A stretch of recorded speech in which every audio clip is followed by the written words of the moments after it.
In that region, there were shepherds living in the fields, keeping watch over their flock by night. Then an angel of the Lord stood before them, and the glory of the Lord shone around them, and they were terrified.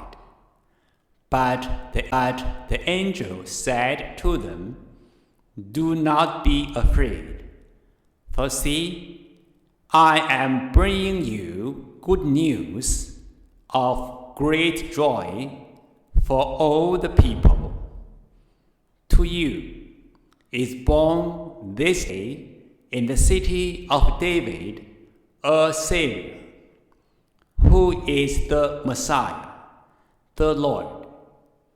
This will be a sign for you. You will find a child wrapped in the bands of cloth and lying in a manger."